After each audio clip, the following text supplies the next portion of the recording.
Finally. Hey, greetings, Internet. Hello from the world of comic-watch.com. We are your regular nerds / Comic Watch show hosts and contributors and all-around awesome people and fans of comics. Matt, Nick, Cody, and Mighty Mike Eakins. How are you doing? Woo!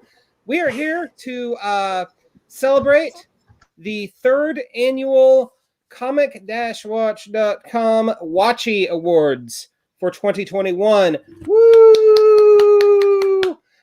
These are, as the name might imply, the best of the best for the last year. 2020, obviously, challenging year all around, but you know what they say about adversity creating great art, and I think that really shone through. And all of our nominees represent that. There was a ton of great comics work that came out this year.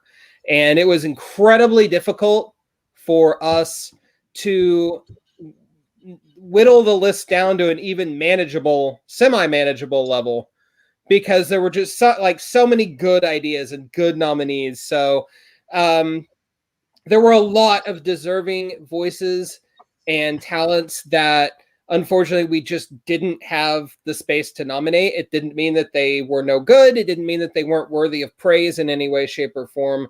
But at the end of the day, you know, it's got to draw a line somewhere. So internally, we, batted around over there at Comic Watch, names, comics, for all the different categories, and just through a gradual process of the entire team at the site contributing, we were able to gradually whittle it down. It was an arduous process, a sometimes painstaking process, and sometimes it was a butthurt process. But here we are. So without further ado, we're going to start with, just like the other award show does, which has been postponed until April, and we're not postponed. So here we are. And let us entertain you. Right out of the gate, we're going to jump into Writer of the Year. Big time work this year from Ram V, Donny Cates, James Tynion IV, Tom Taylor, and a breakout year for N.K. Jemisin. So, without further ado, our winner for the 2021 Comic Watch Watchies for Writer of the Year, James Tynion IV. Woo!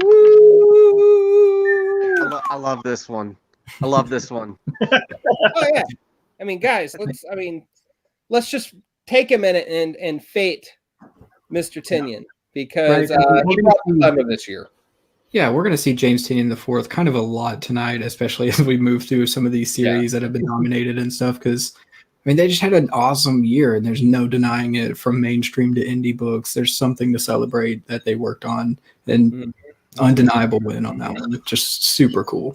Yeah, absolutely. Tynion's output all across the board, DC, Boom, Image, just fantastic. Not a bad book in the bunch. And when you really stop to think that Tynion's career is relatively new, grand scheme of things, I'm just floored by what a phenomenal talent they are. So, Mike, Cody, anything to add to that? I think one of the things that I think is just great about Tynion is that the diversity of his ability to write. Like, he's so versatile. He's writing an incredibly character-driven, family-driven Bat book right now. But then he can switch over to something dark and horror-inspired with Something is Killing the Children. Like, there's that range of talent that he's got. Plus, we see the work that he did with Scott Snyder on Justice League, and the way he was able to kind of dip in and out of that story and weave his own particular narrative techniques into it. Like, it's just, he's a phenomenal writer. It's very well deserved. Congratulations, James. Congratulations. Yeah, absolutely. I mean, this was one of the more, I'm going to say, crowded categories with just all the nominees. I mean, you look at, Ram, Donnie, James, Tom, and Jemisin. I mean, they all have just incredible resumes and their output and stuff. But I think, as Cody was saying, that it was just the diversity and the range that we're seeing that really put him over the top. And like I said, it was crowded, but definitely well worth it. I mean, he's nothing bad coming from him. Let's just say that. No way. Yeah, James is absolutely one of the voices that we will still be talking about 15, 20 years from now. So, yeah. Oh, sure. Without doubt. Next up, another big category. Well, they're all big categories. Let's not lie. Let's not sugarcoat that. Artist of the Year. Oh. Yeah. Juan Jose Rip, Nick Klein, Martin Simmons, Jamal Campbell, and Greg Capullo are your nominees. Winner by a nose, Jamal Campbell, for his work on Far Sector.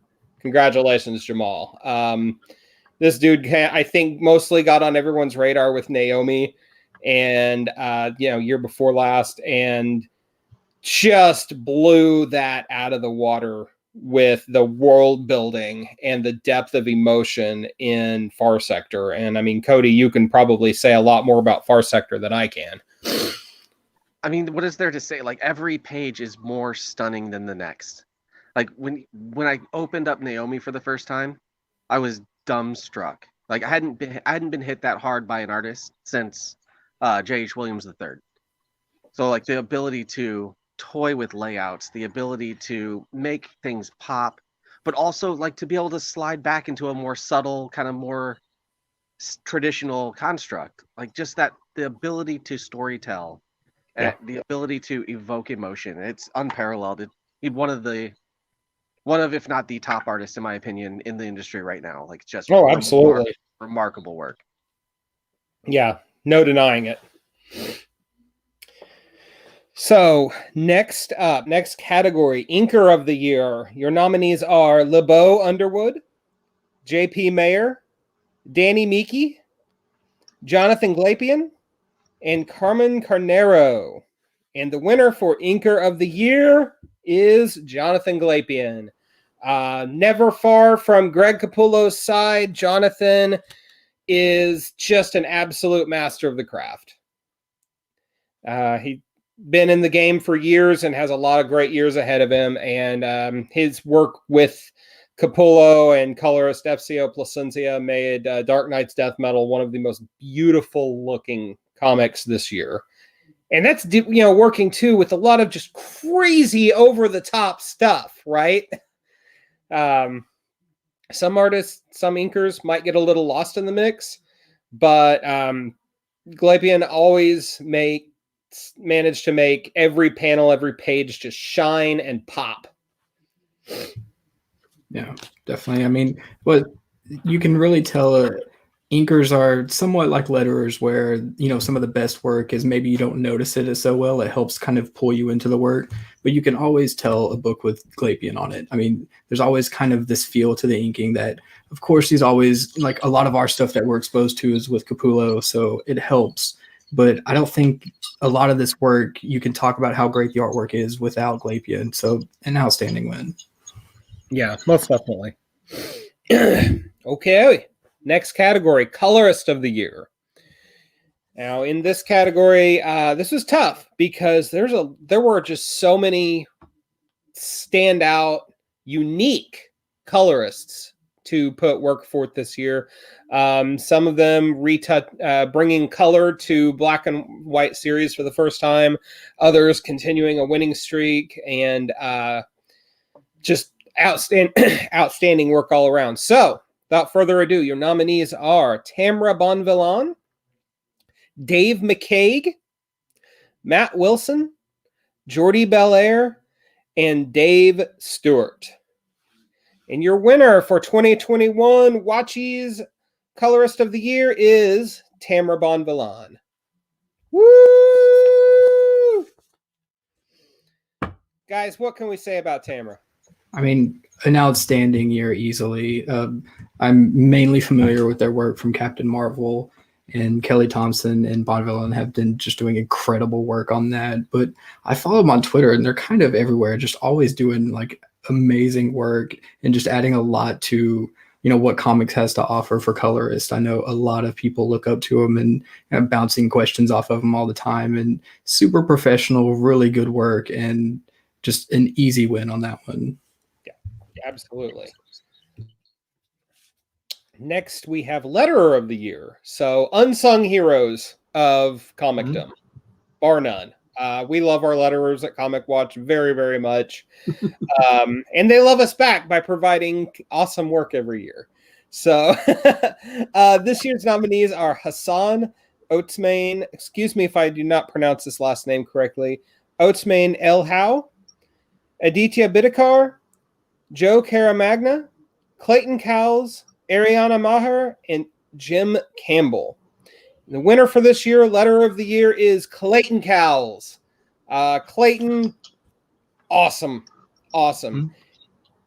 Somehow Clayton managed to make the red letters on black bubbles for the Batman Who Laughs legible, which Cody will agree with me that was not an easy feat. Disagree, but it's fine. Okay.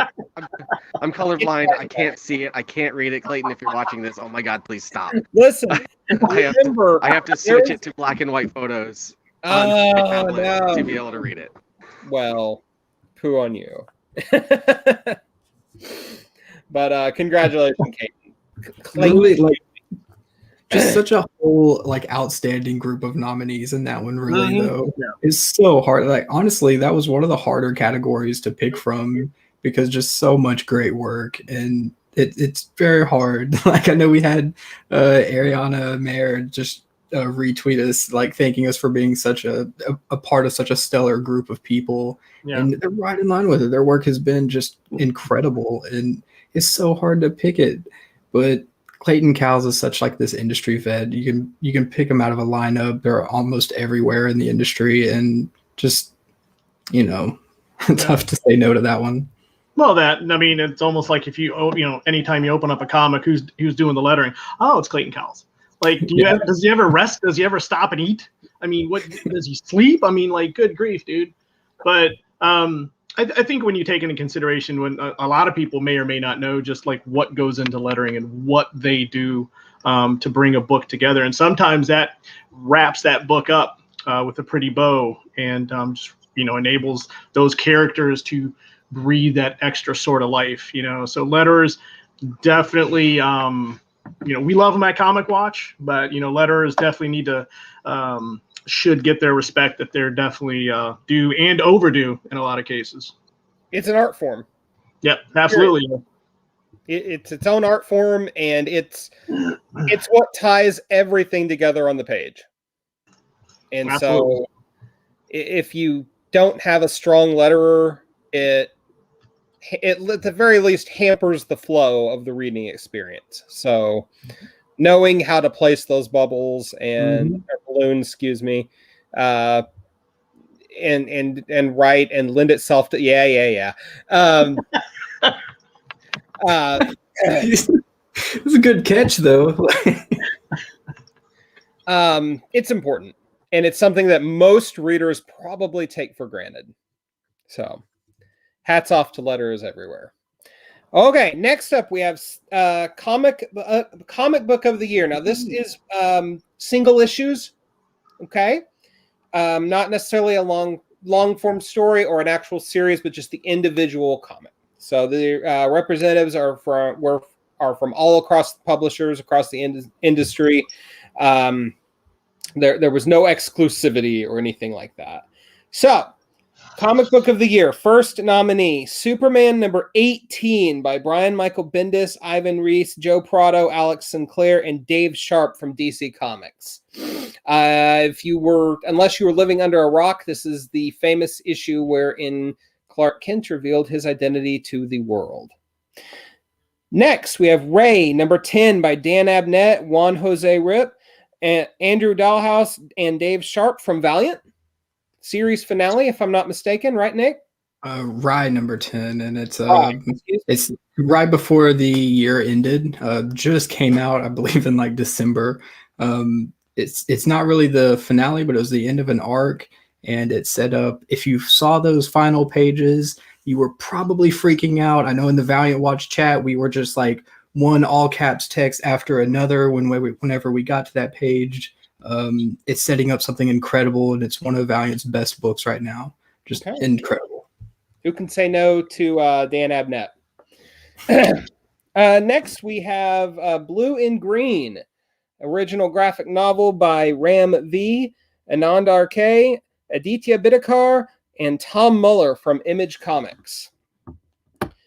After that is the Jenny Hex Special #1 by Magdalene Visaggio, Gleb Melnikov, Luis Guerrero, and Gabriella Downey from DC. And lastly, we have Death Metal #7 from Scott Snyder, Greg Capullo, Jonathan Glapian, FCO Placencia, and Tom Napolitano, courtesy DC Comics. Winner for single comic book of the year, Superman #18. Bang! Hats off to you. I'm clapping for a Superman book. Listen, hater. I'm quickly turning over. I'm turning over a new leaf. Can I talk about this one for a minute? Absolutely wish you would. I've been the reviewer on this one. I've been up and down with Brian Michael Bendis over his career, just like many other people have. And I was very skeptical when he came to Superman. And I didn't like how it started. I wasn't into it. It wasn't vibing with me. And then somewhere around the 13th issue of that series, things started clicking with me. Things started to fall into place. It was like tumblers in a lock. When we hit issue 18, knowing that it was coming, because the solicitations ruin everything now, knew that it was coming and was prepared for the worst, and was so swept off my feet by how graciously and beautifully he handled that reveal. It should have been terrible. It should have been cliche. Oh no, here comes everybody from my family. Regular, your identity got leaked BS. And it wasn't. It was beautiful. It was strong. It empowered the character and the characters that inhabit his world in a way that hasn't been done in a very, very long time. So, I mean, he brought, for me, Superman right to where he belongs, center stage, primo, and this issue really set the whole thing off. Masterwork, in my opinion. I voted for this one, obviously. In case you couldn't tell, I feel very strongly this was, for me, my favorite single issue of the year. Yeah. Next time, Cody, don't hold back. Just let us know, how you really feel. Definitely some disagreements in but this no, one. I mean, I'll... Oh, he is frozen. Oh, he's frozen. So Like, Nick back? There he is. Okay, go ahead, Nick. No, this was definitely just one of those categories where I think everybody had a different selection. And this one it was hard for us to come to a consensus and find an agreement. And this one rose to the top, I think, for pretty valid reasons. And it's tough to deny selecting that one as a winner. All of them are just incredible books. This shows, and it was a tough year for the comics in general in 2020, and for such an event like this to happen. And also a quick shout out for it not being in some mini series that was spun off to generate extra hype or something. It's Superman 18. Cool stuff. Like Bendis and the whole team just killed it. Yep. Definitely. No complaints there. So now we're going to look at the Marvel series of the year. First up, we have Thor by Donny Cates, Nick Klein, Matt Wilson, and Joe Sabino. Next is Venom by Donny Cates, Mark Bagley, Andy Owens, Juan Gideon, Luke Ross, Jesus Abertov, Frank Martin, and Clayton Cowles. Followed by The Immortal Hulk by Al Ewing, Joe Bennett, Rui Jose, Matt Mila, and Corey Petit. Daredevil by Chip Zdarsky, Marco Cicchetto, Mike Hawthorne, J.P. Mayer, Mattia Iacano, Marcio Miniz, I hope I didn't kill that too badly, and Clayton Cowles. And lastly, Hellions by Zeb Wells, Steven Segovia, Carmen Carnero, David Curiel, Corey Petit, and Ariana Maher.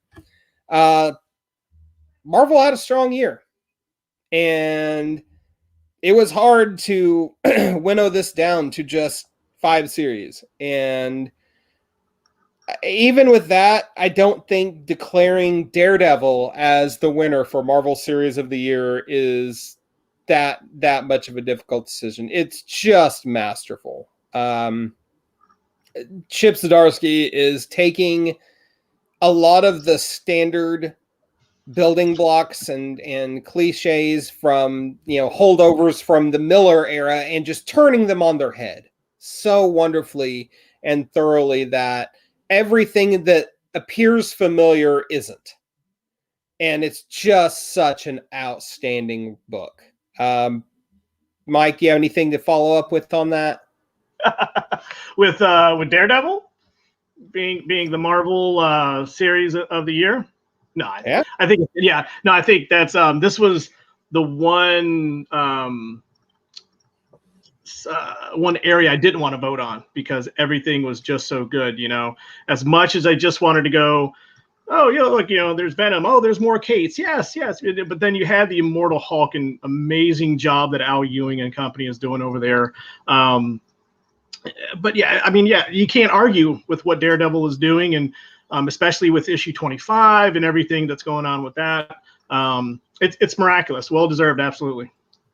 Yeah, in a year full of Marvel X books, Daredevil wins Series of the Year. I'm down with that. That's pretty cool. Most definitely. All right, next up, the other half of the big two. DC Comics of the Year, Comic Series of the Year, excuse me. First up, Justice League Dark by Ram V, James Tynion IV, Kyle Hotz, Amin K. Noelpan. I probably just butchered that name. I apologize greatly. Alvaro Martinez Bueno, Jun Chung, Raul Fernandez, and Rob Lay. Next up is Batman by James Tynion IV, Guillaume March, Carlo Pagulayan, Carlos Deanda, Bengal, Ryan Benjamin, Danny Miki, David Barron, and Clayton Cowles. Followed by Dark Knight's Death Metal by Scott Snyder, Greg Capullo, Jonathan Glapian, FCO Placencia, and Tom Napolitano. Next is Far Sector by N.K. Jemisin, Jamal Campbell, and Deron Bennett. And lastly, Superman Smashes the Klan, adapted by Jean Lun Yang, Gurihiro, and Janice Chang. The winner, surprise winner for this category is Superman Smashes the Klan. The little book that could. Adapting a 1940s serial in which Superman beats on racists was exactly what we needed this year. That's true. It was one that, if you saw it on the shelf, this one was an easy buy, right? It was just like, oh, Superman Smashes the Klan. It's all right there on the cover. It's all right there in the name, and the book delivers. So it's great stuff. Well, and I mean, it's got a deceptively simple art style, right, from Gurihiro. And it's easy to look at it and maybe dismiss it as being YA or kid stuff or something, but there's so much good depth, character depth, story depth, social depth throughout. And just an amazing job by everybody involved. Very well deserved. Okay. Next up, Indie Series of the Year. Department of Truth by James Tynion IV, Martin Simmons, Aditya Bidikar from Image Comics. Something is Killing the Children by James Tynion IV, Werther Deladera, Miguel Muerto, and World Design from Boom Studios. Bang! By Matt Kent, Wilfredo Torres, Naeun Kim, Nate Picos of Blambot from Dark Horse Comics. 7 Secrets by Tom Taylor, Danielle Di Nicciolo, Walter Beamonte, Katia Ranalli, and Ed Dukeshire, courtesy Boom. Alienated by Simon Spurrier, Chris Wildgoose, Andre May, Jim Campbell, also from Boom. Winner, chicken dinner, Something is Killing the Children. We said we were going to come back around to James Tynion IV a couple times through, and here we are. Something is Killing the Children is just an incredible piece of horror. And it really hits Nick, you're our resident horror guru. You talk it up. Oh no. I was gonna say this is terrible because out of all the nominees, this is the one I haven't read completely yet. I'm only a few issues in. Okay. But everything that I've seen about it is incredibly memorable, and it's obvious that it's an outstanding indie book. The design on it is incredible. I think a lot of the story beats feel like they're familiar, but it's a whole fresh spin on it. Definitely one I need to catch up on. Out of all of those on the list, I thought for sure that I'd have that one in the bag, but it didn't happen. Something is Killing the Children takes it. Yes. The comic that we can never review in its full title on Facebook. We have to. Facebook always silences us with that one. Yes. I think this is a good time to point out, though, like 2020 was a banner year for small press or smaller press. And I mean, this list kind of hints at that, but it doesn't really even begin to capture the nominations because there were so many books. Like I personally probably read more small press and indie books from Ahoy and Black Mask and Mad Cave and I mean Boom, like, and the things that Boom did this year. Like there were so many great indie books that this nomination list is great, but it's also so lacking because there was so much out there. There was. So I just wanted to interject that. Like 2020 was shit for a lot of reasons, but it was great for indie comics. It's so true. I think everybody kind of ended up reading more indie comics than they ever had because of the Diamond shutdown. It forced us away from the big two and all of the popular stuff that we all know and the Batman and all of that. And it pushed us into indie comics and stuff that we've been meaning to get around to or something like that. And, now we have the time to catch up for it. And also the year put out a ton of stellar books. And I really wish that I could just list all of the books that we had accumulated from all of the different people at Comic Watch, especially for the indie stuff, because it's really crazy when you look at it because everybody was kind of into their own thing and doing their own like little area in comics that you're like, no way, that's going on. Oh, I got to check that out. And it was just like one thing after another. And Something is Killing the Children is the one that it rose to the top because it's that good that everybody's talking about it. And it became a choice that a lot of people could get behind, I think. And that doesn't say anything towards all of the other just lists and lists of indie books that we had. So many outstanding things, but this one just kind of rose to the top. Yeah, and deservingly so. Mm-hmm. Utterly fantastic series. So that brings us to comic series of the year. Our first nominee is Justice League Dark by Ram V, James Tynion IV, Kyle Hotz et al. Dark Knight's Death Metal by Scott Snyder, Greg Capullo, Jonathan Glapian, Evcia Placencia, and Tom Napolitano from DC. Venom by Donny Cates and friends. Something is Killing the Children by James Tynion IV, Werther Deladera, Miguel Muerto, and World from Boom Studios. And lastly, The Department of Truth by James Tynion, Martin Simmons, Aditya Bidikar from Image Comics. Our winner by a nose. Again with the nose. Again with the nose. Well, it was handy and stuff. Dark Knight's Death Metal. Oh. The little event series that should not have worked. I'll be the first to tell you this. It was an event series, which immediately puts it in the suspect list for some. But what an incredibly fun series. And the way that it ends fixes so many problems at DC in the most ingenious way possible. Like, Cody and I, we didn't think it could get any better than the establishment of the metaverse in Doomsday Clock number 10. And then Snyder turned around and was like, it's a nice start. Watch this. Yeah, basically. Awesome series. And it didn't just have storytelling weight. It had vibrant art, a wealth of imaginative concepts, and it's fun at the end of the day. Like, you don't read it and feel drained or anything like that. It's never too heady. It's always aware that it's got these goofy, over-the-top elements running rife throughout it. And instead of running away from that, it embraces it. And that's part of why the series worked so well. So hats off to the entire creative team for Dark Knight's Death Metal, our Comic Watch choice for Comic Series of the Year. But that's not all. We have a few categories left to go because we love you. Next, movie of the year.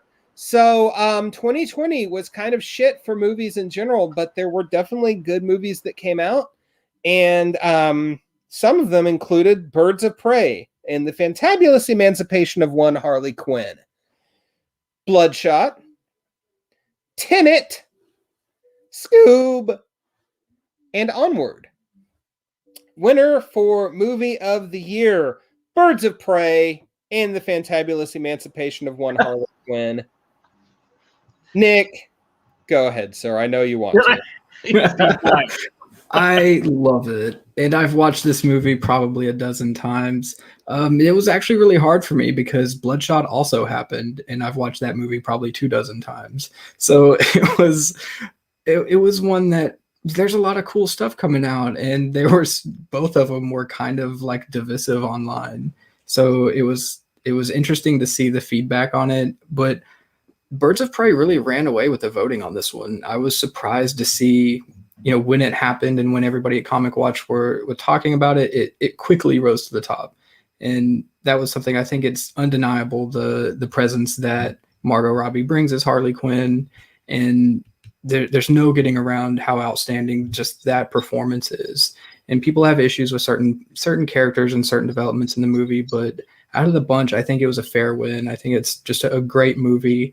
And Wonder Woman 84 really wasn't around in the discussion, right? That was the big shocker for me. It just didn't happen.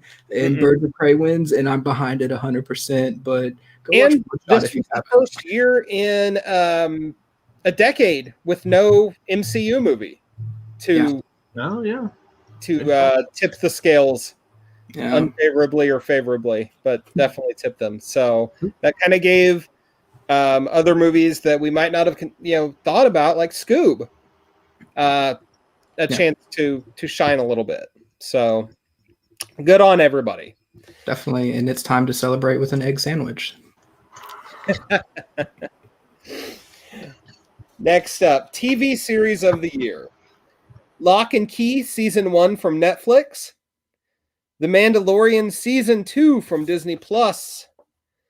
Star Trek Discovery Season 3 from CBS All Access. Harley Quinn Season 2 on the DC Universe / HBO Max. And I can't believe I'm saying this, but Tiger King from Netflix. Scoop. I think Scoop may have voted more than once. A couple times. You want to talk about voter fraud? Let's talk about me stuffing ballots for the Tiger King here. I found the winner for TV series of the year was Mandalorian Season 2. Took everything that the first season did right and took it up to 11. And introduced some just new elements. And the end of the season had the entire internet utterly on fire for the next 48 hours. And deservedly so. It's true. I mean, it started, for me, honestly, around halfway through. I think it's episode 6 when you get Ahsoka. And you're like, how can they top Ahsoka? Really? And then they just keep doing it. And you're just like, no way is this happening. It's kind of unbelievable. Just what a time to be a Star Wars fan. Next year, the next time when we're doing this, we're probably going to be talking a lot about the High Republic that's happening right now. It didn't get a chance to be in the voting because it is January. And The Mandalorian, this one, who isn't watching it, right? Like, even people that aren't really following with a lot of fandom stuff keep up with The Mandalorian. This is one that, as soon as it went up to vote, it was just everybody was on it, and rightfully so. Absolutely. So, last category, guys. This is the big dog. Publisher of the year. Like like we were saying, there was so much good stuff to come from indie publishers this year. There really was. I feel like honestly, at some point or another, everybody stepped up their game. Maybe not representative of their entire year's slate, but there was just a stupid wealth of amazing comics put out this in 2020. It was really difficult to narrow down the best publisher list. It really and truly was, more than anything else. So your nominees for Publisher of the Year for the 2021 Comic Watch WATCHIES Awards are Valiant, Vault, Image, Marvel, Boom, and Mad Cave. And the winner is... someone's going to kill me. Marvel. Boo. And Boo us. Boo us as an entire website. The people spoke. People spoke wrong. The people spoke with their wallets and not with their hearts, I think. Not right now, Artem. Just give me a second. This is shameful, in my opinion. Marvel doesn't give a shit about you. They don't give a shit about the community. It just is what it is. They're about the bottom line. DC as well. I'm glad DC didn't get a nomination, especially with the split from Diamond and the pressure that put on retailers. Yeah. This should have gone. This could have gone to many, many, many, many companies. Dark Horse did this year after losing Conan and Star Wars, and they put out the work that they put out this year. They put the work in. Mad Cave is out there hustling on the streets. Vault is hustling on the streets. Ahoy is out there doing something nobody's doing. They're putting prose, they're putting poetry, they're putting recipes in their books. Like, they're doing some really avant-garde shit. What if Marvel, man? Boom took off like a rocket this year. Just absolutely absurd. Image what was Boom continued last to do year? image things. Yeah. I think last year I read one Boom book. Read Coda, end of list. Yeah. And then this year, so many. And everything that comes out, it's like, I'm going to look at that. Yeah. Yep. Yeah, because if Boom's behind it, how bad could it be, right? Yeah. So, I mean, I think this one speaks a lot to, like, we have a huge X-Men following, and a lot of our writers are really big X-Men fans. And there's no way that Marvel hasn't had one of their best X-Men years. It's just what it is. There's so much going on with X-Men. They're putting out so many titles, and a lot of our team is right behind it. And my shop is going to hate me for this, because Marvel, it does not do the industry any favors. The local comic shop, I hardly find one who's a real fan of what Marvel does, because they have some predatory tactics that they do for the comic shops. And this is just what it is. But there's no way they didn't put out a ton of great books, because you have the whole X side of Marvel that is great with Hellions and X-Force Iron and Man, Immortal Hulk. Yeah, then you have the other stuff. Cap, Guardians of the Galaxy. I mean, Daredevil. Hell, Deadpool. You know? Kelly Thompson. You know, you and I agreed on a Daredevil book. I mean, a Deadpool book, Nick. Yeah. That never happens. Never. There's no denying they put out. No denying that. Just looking at their line and their core characters and the things that built their house, Fantastic Four, Spidey, maybe. They had a good year. No, that's totally fair. They did have a great year. They put out a lot of great work. But supposed to. And it is what it is. Good on you, Marvel. Yeah. Now, Mad Cave, Action Lab, Ahoy. So many awesome, just under the radar publishers out there that could be the next Valiant, could be the next Dark Horse. Yeah. And I mean, if you really want to boil it down, total box quality content versus total box quality content, there's some steep competition. Yeah. You And know, as far this as, has like, really been the actual- year that the indie publishers proved that in terms of content, they are and buzzworthy content and following from fans and people on social media screaming and hollering about how awesome Vault is, etc. This was the year that indies took the cake, Yeah, in my opinion. it's And true. I mean, despite how, meat and potatoes, fine. They'll always be the big two. We know this. We I can't think get a around lot of that. But guess what? There's a whole rest of a buffet to choose from. And I just want to keep seeing publishers like Black Mask continue to represent and show out and show what they can do. I want to latch onto that buffet analogy, because whenever the buffet was going pretty strong at the beginning of the year and everybody's doing their thing, and then the pandemic hits, and within a few months comics stopped releasing because Diamond stopped shipping and DC started scrambling to find their way around it. It forced us to look a lot of different places. Comicsology Unlimited, digital, they were still putting out books digital that you could go read on your tablet and be entertained while nobody else was shipping books. And say what you want about cheesecake covers or retrodden plot lines, but Zenescope, you could go to their website and buy their books from their website every week, just like you could before the pandemic, and you can still do it now. They were shipping out of their own distribution center, and they were doing favors for the comic industry, holding virtual cons, out there hustling, just like Vault, just like Ahoy. I mean, this is, to me, the lifeblood of the comics industry. It's not Marvel. It's these types of publishers. Yep, And absolutely. Absolutely. Cody, what was it? What was the phrasing you used? They're out on the streets.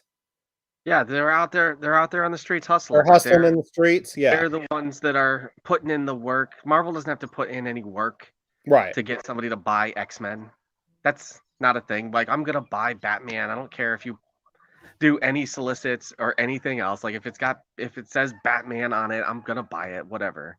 But to get me to buy Stargazer or Dryfoot from Mad Cave, like, those, I'm talking to these writers and these artists, and they're like, "Come on, check my book out," and we have conversations about it, and it's definitely sways me because they are working.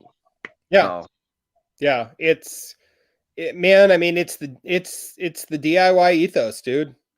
It really is. Punks in the streets versus fat cats in Wall Street towers, so to speak. I mean, Comic Watch is mainly a bunch of reviewers. We're a bunch of critics. Yeah.